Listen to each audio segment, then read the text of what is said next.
الرحیم. سلام علیکم ګرانو دوستانو، ښه راغلاست د نن درس ته.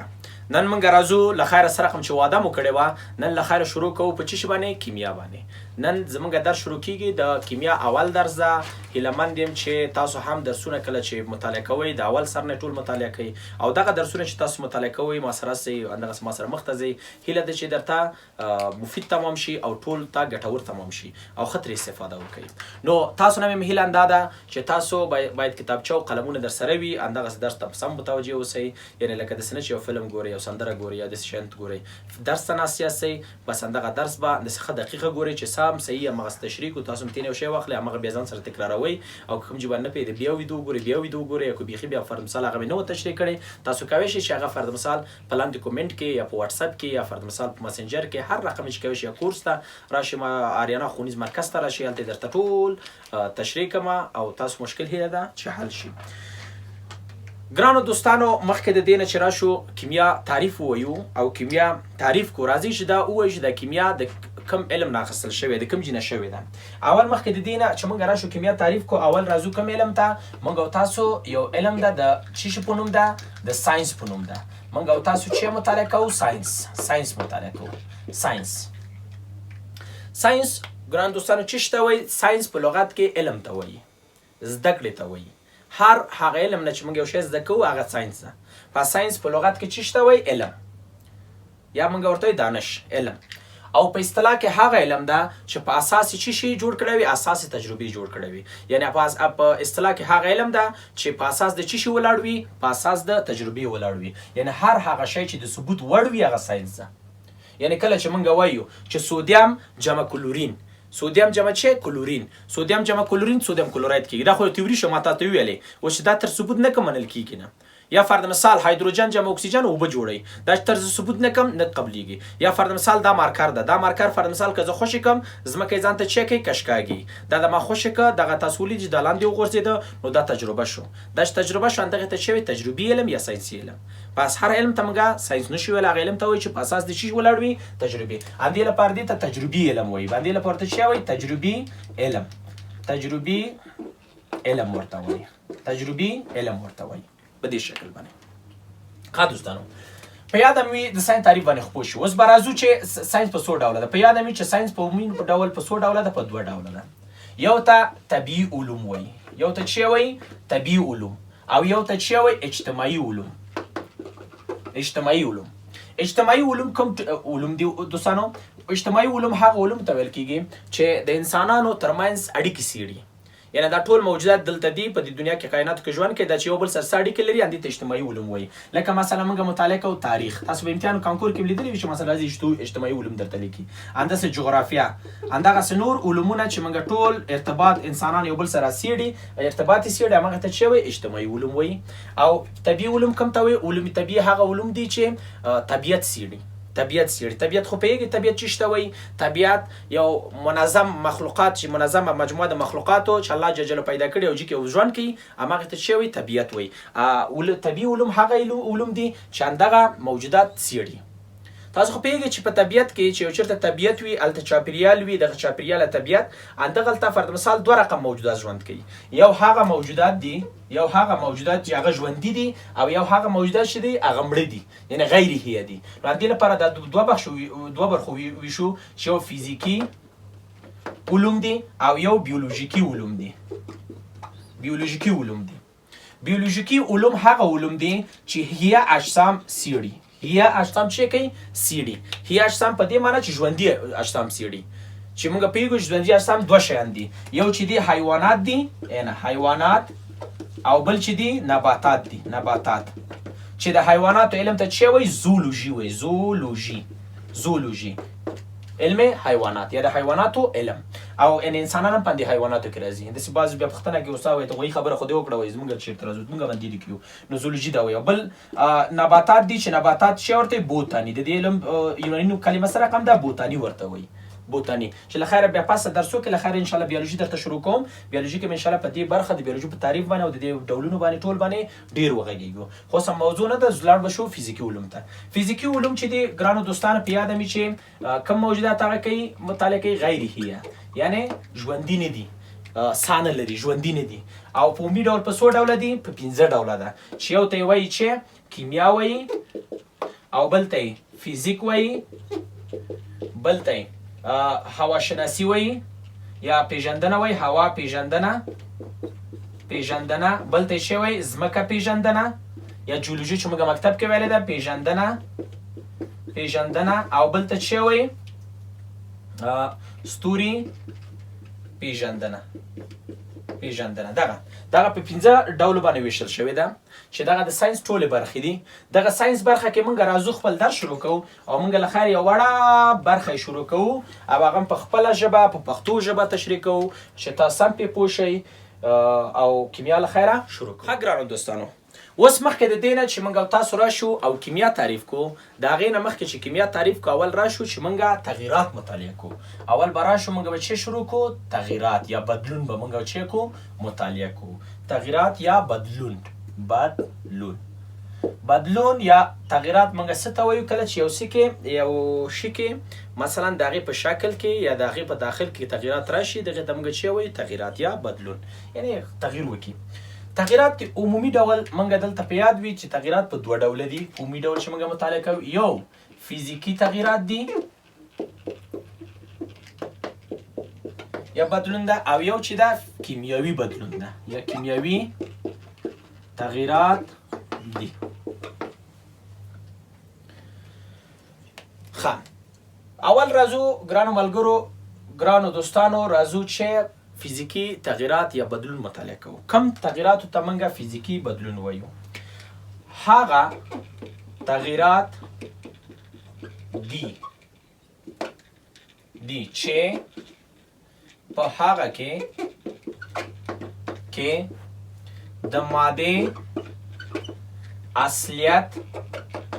تغییر نه کوي هغه تغییرات ګرانو دوستانو فزیکی تغییرات ویل کیږي چې په هغې کې د ماده اصلیت تغییر نه کوي ماده اصلیت په دې تغییر نه کوي یعنی شکل تغییر کوي شکل ظاهر تغییر کوي خو اصلیت ماده تغییر نه کوي مخکې به یې نوم هماغه او بعد دې نه چې اوس دا تغییر کړی اوس به یې نوم همدغه مثلا څه معنا کله چې موږ کاغذ وشکو ټوټې کو نو کاغذ مخکې کاغذ اوس دا ټوټې چې دام کاغذ ده یا لرګی کله چې مات کو مخکې لرګی هم فرض مثال هغه لرګی او اوس هم دا ټوټې د دې لرګی اندغه حصه ده اندغه مغه ټاوټمونی د مغه تر تغییر نه دراغله یا فرض مثال کله چې موږ اوبه جوشي کو نو اوبه خپل او مالیکول یو بل سره هیڅ فرق نه کوي ټول یو بل سره یو شانت دي یا کله چې موږ خټه جوړه کو یعنی خاور ته اوبه ورکو نو کوم تغییر پکې چې نه دراغله مخکې خاور او خټه او مغه ټومونه وسمه ما خبره مغه اوبه دي مغه هیڅ تغیرات پکې نه دي راغلي یا همدغه سه نور تغیرات هغه مثالونه په نظر کې نیو شو مثلا فرض مثال کله چې موږ د مستونه شړمبې جوړې کو موږ کله چې د مستونه شړمبې جوړو نو د خپل مستو او د شړمبو کې تغییر یعنی فرق نشته نو دغه څه رقم تغیرات دي د فزیکی تغیرات دي باندې ان شاء الله تاسو فزیکی تغیرات مو مثالو سره پوه شوي او وی ورسېدی او کیمیاوي تغیرات یا کیمیکل چینج دي هغه تغیرات دي د تبولی کو چې هغه تغیرات اندغه ټوله جمله بیرته دې تلیکو دي چې په هغه کې د وبخې د ماده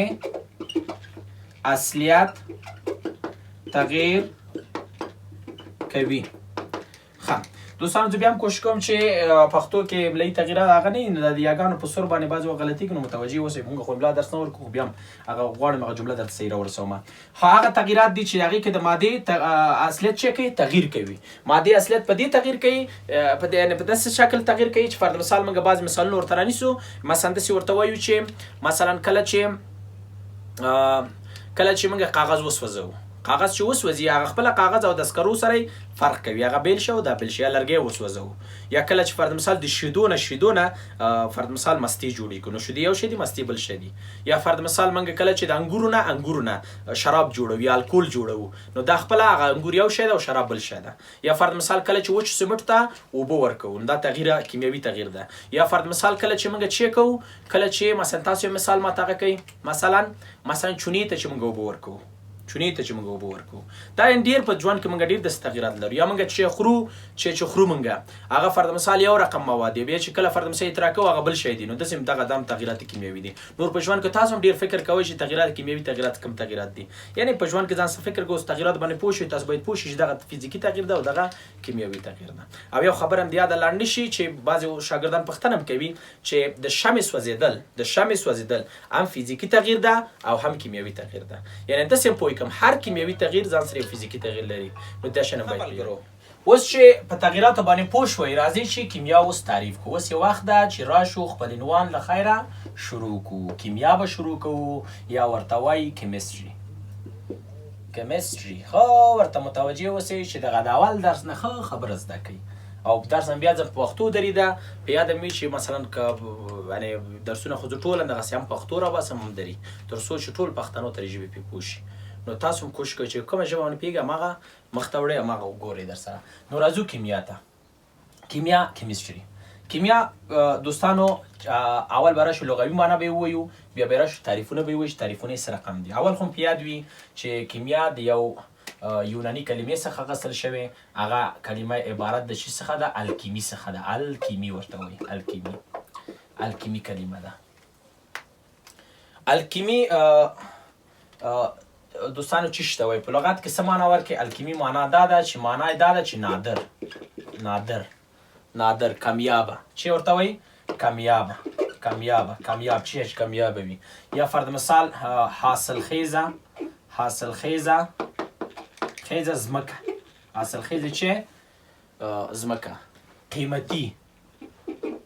قیمتي یا ګرانبها چې ورته وایي د معنا ده یعنی هر هغه شی چې فرض مثال نادر وي نه پیدا کیږي هغې ته موږ کیمیا استعمالوو چې په شعرونو کې هم استعمالیږي چې مثلا تا شعرونو کې مثلا دري پښتو د شعرونو ته متوجه اوسئ هماغه فرض مثال مقابل جانب لپاره چې وایي بیا فرض مثال وایي تا حسن یا فرض مثال وایي تا دغه رفتار دا شیان ټول کیمیا دي یعنی نایابه دي او نه پیدا کیږي او نادره دي نو دې لپاره کیمیا د معنا ده صحیح ده کیمیا نادر یعنی الکیمي کلمې نه څخه حاصل شوې ده او هغه علم ده چې فرض مثال تعریف یې وکړو نادر کامیاب حاصلخیزه او قیمتي معنا ورکوي اوس به راشو اصطلاح په اصطلاح کې به تعریف کو د اصطلاح تعریف ته ښه متوجه اوسئ چې څو تعریفونه علما ورته کړي دي اول تعریف به ورته پخوانی تعریف وکړو چې مثلا کیمیا د الکیمي کلمې څخه اخیستل شوی چې نادر معنا ورکوي او په اصطلاح کې کوم علم ده څه رقم وایو هغه علم دی چې کوي هغه هنر دی هغه علم دی چې مس په طلا تبدیلوي هغه علم دی چې مس په چی تبدیلوي طلا مس یو ارزانه عنصر دی او طلا یو قیمتي عنصر دی یعنی دا هغه علم دی چې یو ارزانه شی په قیمتي باندې تبدیلوي یعنی معنا نه ورکوي چې همیشه مس په طلا دا هنر هم و چې علماو فرض مس په طلا تبدیلوي خو دا هم ده چې مس یو ارزانه عنصر ده او طلا یو قیمتي عنصر ده نو موږ مس په طلا کله تبدیل کړو یعنې داسې پوه شو چې دغه عادي مارکر نه فرض مثال یو قیمتي شی جوړ کړو یو ارزښتناک شی جوړ کړو دا حتما موږ کیمیا هلته استعماله کړې ده یعنې موږ عادي شي نه یو قیمتي شی جوړ کړی دی لومړی تعریف ده دویم تعریف دوستانو دا ده موږ چې وایو هغه علم دی چې د مادې د دایمي تغییراتو څخه بحث کوي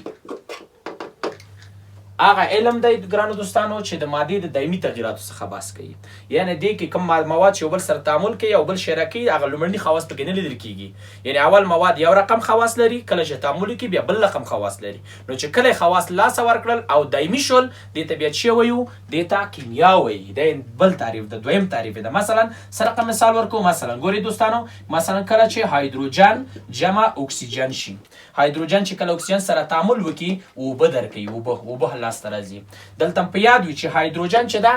خاصیت دا ده چې اور اخلي احتراقي خاصیت لري اور اخلي یعنی فضا ته راشي اور اخلي اکسیجن چې ده په اور اخیستلو کې دې سره کومک کوي یعنی چېرته هایدروجن اور اخلي دا هم ورسره نور هم ورته کش ورکوي نور هم تیزوي اما کله چې دوی دواړه تعامل وکړي اوبه جوړوي چې اوبه نه اور اخلي نو په اور اخیستلو کې کومک کوي نو لومړني خواص ټول څه شول له منځه لاړل یعنی دا یو مثال ده بل مثال هم ورته اخیستی شو مثلا سودیم راخلو د کلورین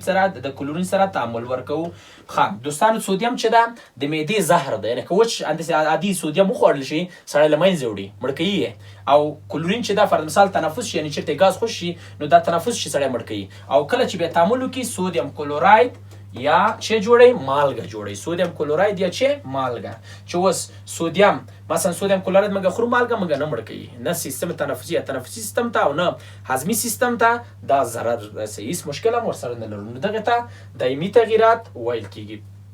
بس د کیمیا دویم تعریف همدا ده چې د مادې د دایمي تغییراتو څخه بحث کوو د کیمیا په دوه تعریفو باندې موږ پوه شو اوس راځو د کیمیا چې شته دریم تعریف ته دریم تعریف لیکو دریم تعریف چې ډیر مهمه ده او دا باید هر چا زده وي یعنی کیمیا که څوک وایي دې تعریف باندې باید پوه شي ولې چې خپله مکتب کتاب هم دغه تعریف ورکړه او بهترینه تعریف ده باید زموږ زده وي راځئ دې تعریف ته څه شی وایي دلته به ولیکو کیمیا کم علم ده دوستانو راځئ دلته به ولیکو کیمیا د څه شي علم ده په یاد هم وي کیمیا د خواصو علم ده د څه شي علم ده د خواصو علم ده د کیمیا د څه شي علم ده د ساختمان علم ده د ساختمان علم ده د جوړښت علم ده جوړښت هم ورته لیکو جوړښت نو بخې چې بعضې کلمې فرض مثال دري پښتو کېږي نو متوجه اوسئ تاسو خو همدغه ساختمان کتابونه همدغه ورته استعمالوئ نو همدغه هغه د خواص دي ساختمان ده او بل څه ده تغییرات دي یا بدلونونه دي تغییرات صحیح ده خو مهمه خبره چیه ده چې د شرایطو لاندې دغه ټول شیان چې مطالعه کوي شرایط ورته جوړوي بس موږ چې وایو کیمیا عبارت د کوم علم ده د خواصو د ساختمانونو یا د مادې خواص مطالعه کوي ساختمان مطالعه کوي تغییرات په کوم حالت کې د شرایطو جوړولو په اساس مطالعه کوي یعنی شرایط ورته جوړوي که موږ خواص هم مطالعه کوو د شرایطو په اساس باندې که موږ ساختمان هم مطالعه کوو د شرایطو په اساس باندې که موږ تغییرات هم مطالعه کوو موږ د شرایطو په اساس باندې یعنی هدف چیه ده ګورئ که موږ خواص مطالعه کوي ټولو باندې راځو ګوره خواص که مطالعه کوو په یاد وي هم فرض مثال خواص هم فیزیکي خواص مطالعه کوو او هم کیمیاوي خواص مطالعه کوو دا ماده جوړښت که مطالعه کوو دوه شیان هغه کو جوړښت دی هم داخلي هغه جوړښت مطالعه کوو او هم خارجي باندې جوړښت هم مطالعه کوو همداسې که راشو تغییرات مخکې ویلې یو فیزیکي مطالعه کوو او کیمیاوي د مادې چې کوو مطالعه کوو دغه ټول شیان چې مطالعه کوو د شرایطو لاندې مطالعه کوو یعنی شرایط ورته جوړوو کیمیا تنها دا نه ده چې کوم تعاملات په دنیا کې کېږي هغه مطالعه کړه نه کوم تعاملات چې ته منځته راوړی شي هغه تعاملات کې تغییرات راوړی شي هغه ته مطالعه کړه شرایط ورته جوړ کړه مثلا که فرض مثال د اوسپنې زنګ موږ جوړوو یا د اوسپنې اکساید کله موږ جوړوو په یاده مې چې د اوسپنې اکساید چې دي په وچه هوا کې منځته نه راځي که هوا وچه اوسپنه زنګ نه وهي که هوا لمده شي مرطوبه شي باید د هغې نه زنګ وهي نو باید متوجه اوسو ورته یعنی دا شرایط دي شرایط ورته جوړوو که دغه شرایط ورته نه وي موږ مثلا د اوسپنې زنګ نشو جوړولی یا په همدغه شکل باندې که اوبه یخې وي اوسپنه زنګ نه وهي که اوبه ګرمې اوسپنه زنګ وهي نو شرایط چې ورته مساعد دي زنګ جوړېږي که شرایط مساعد نه وي زنګ نه جوړېږي د اوسپنې تغییرات په اساس د شرایطو ده یا په انداسې شکل یو مثال ورکو پوتاشیم کلورید ورکو پوتاشیم کلورید یو مرکب ده که دا موږ تجزیه کړو دې ته موږ مجبور یو ساعت موږ دې ته څه ورکو حرارت ورکو یو ساعت بعد د تجزیه کېږي پوتاشیم مثلا کلوراید مثال جوړوي پوتاشیم کلوراید جمع څه جوړوي جمع اکسیجن جوړوي په دغه شکل باندې دا شی جوړوي په دې شکل باندې تجزیه کې یو ساعت بعد او که چیرې موږ فرض مثال دغه پوتاشیم کلورید راواخلو او حرارت ورکو او یو کتالیست استفاده کو کتالیست هغه مواد دي چې د تعامل سرعت ډیروي کتالیست استعمال کو نو دلته فرض مثال شاید موږ ته یو دقیقه ضرورت شي یو منټ یو دقیقه حرارت ورکو همدغه مرکبات چې مخکې جوړ شي اوس بیا راته جوړوي نو تاسو ګورئ چې یو ساعت ته ګورئ یو دقیقې ته ګورئ ډېر فرق راوړي نو که موږ چې وایو دا شرایط به موږ ټولو مواد ته څه کوو جوړوو چې دا شرایط عبارت د چی څخه د کتالیست څخه دي حرارت څخه دي مثلا برق څخه دي همدغسې نور ټول شرایط چې موږ تعاملات ته جوړوو او هغې دو مخ ته وړو ښه دا د کیمیا 3 تعریفونه هیله ده چې تاسو نن په ساينس باندې د تغیراتو باندې او د کیمیا په تعریفونو باندې پوه شوي اوسئ. دا د درس لومړۍ برخه وه او تاسو د درس ښه مکمل در سره وګورئ، در سره ویې لیکئ، په هر حالت کې مثلا ځان سره تکراروئ تر څو نور درسونه هم راووځي، هغه هم تاسو مطالعه کوئ او موږ هم کوشش کوئ تشویقوئ. مثلا په کومنټ کې په هر ځای کې یعنې فرض مثال مشکل لري تاسو کولی شئ چې فرض مثال هغه ماته راورسوئ، موږ هم درسته تشویقیږو او دا درسونه نور دوستانو ته هم ورسوئ چې هغوی د هم خبر شي او دغه درسونه پښتو او دري دغه پکیجونه د استفاده وکړي او خپل درسونه ووایي او ګټور ورته تمام شي. او دغه جاري صدقه چې موږ شروع کړې ده دغه خپل علم غواړم خپل ملګرو ته ورسوم، نو تاسو هم راسره کومک وکړئ چې ټول افغانانو ته ورسیږي، ټولو دوستانو ته، څوک چې د علم مثلا هغه علم خواستار یا غواړي چې علم زده کړي نو ټولو ته د علم ورسیږي چې د ثواب کې موږ ټول شریک اوسو. خو خوښ اوسئ، آباد اوسئ، په مخه.